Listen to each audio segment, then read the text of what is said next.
రాయలసీమ హక్కుల పరిరక్షణలో ముఖ్యమంత్రి చంద్రబాబు నాయుడు పూర్తిగా విఫలమయ్యారని వైసీపీ మాజీ మంత్రి సజ్జల రామకృష్ణారెడ్డి ఆరోపించారు. వైసీపీ కార్యాలయంలో ఏర్పాటు చేసిన సమావేశంలో ఆయన మాట్లాడుతూ రాయలసీమకు సంబంధించిన కీలక అంశాలపై చంద్రబాబు మౌనం వహించారంటే తెలంగాణ సీఎం రేవంత్ రెడ్డి చేసిన వ్యాఖ్యలు నిజమే అనిపిస్తుందన్నారు.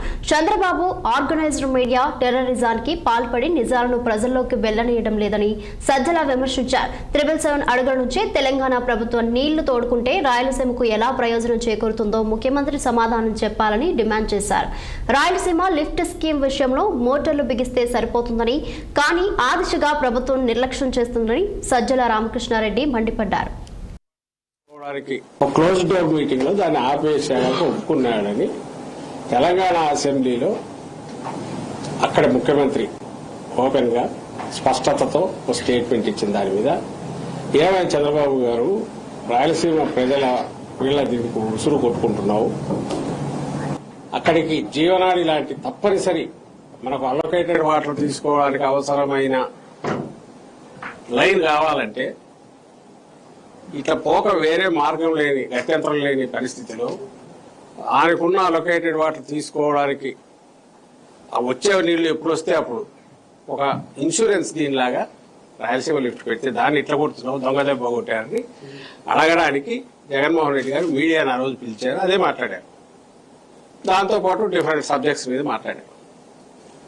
అందులో తర్వాత నేషనల్ మీడియా అమరావతి గురించి అడిగితే అక్కడ ఎప్పుడు చెప్పింది, గతంలో చెప్పింది, మళ్ళీ ఈ రోజు చెప్పారు. కొత్తదేం లేదు. ఆయన ఆ రోజు అంతకుముందు చెప్పిన తర్వాత నేను ఒకసారి మాట్లాడుతున్నప్పుడు మాట్లాడేది ఇదేనా, ఆయన పార్టీ అభిప్రాయం ఏదైతే జగన్మోహన్ రెడ్డి గారు అంతకుముందు చెప్పింది నేను ఎక్స్ప్రెస్ చేసిన ఉద్దేశం ఒకటే. జగన్మోహన్ రెడ్డి గారు రైజ్ చేసిన క్వశ్చన్స్ మొన్న అది మీడియా అడిగితే రైజ్ చేసిన ప్రశ్నలు ఏవైతే ఉన్నాయో అవి వాస్తవాలా కాదా అనేది చంద్రబాబు నాయుడు గారు కానీ ఆయన సపోర్ట్ చేసేవాళ్ళు కానీ ఆయన పార్టీ కానీ ఆయన్ను మోసే మీడియా కానీ సమాధానం చెప్పాలి. దానికి జవాబు చెప్పచ్చు. ఆయన రైజ్ చేసిన ఏంటి, నువ్వు తొలి దశ 50,000 ఎకరాలు తీసుకున్నావు, ఆ రైతులకు ఇంతవరకు ఏమి చేయలేదు, దీనికి సంబంధించి అక్కడ ఏది చేయకముందే మళ్ళీ 50,000 ఎకరాలకు వెళ్తున్నావు. ఈ 50,000 ఎకరాలకు సంబంధించి నువ్వు రైతులకు ఇవ్వాల్సిన ప్లాట్లకు సంబంధించి ఇంతవరకు నువ్వు ఒక కనెక్టివిటీ లేదు, రోడ్లు లేవు, ప్లాట్ల రిజిస్ట్రేషన్ లేదు. ఇవి ఏకంగా ప్రాణాలు తీసుకునేంత వరకు, ప్రాణాలు పోయేంత వరకు దారి తీస్తున్న నేపథ్యంలో మళ్ళీ రెండో దానికి వెళ్తున్నావు.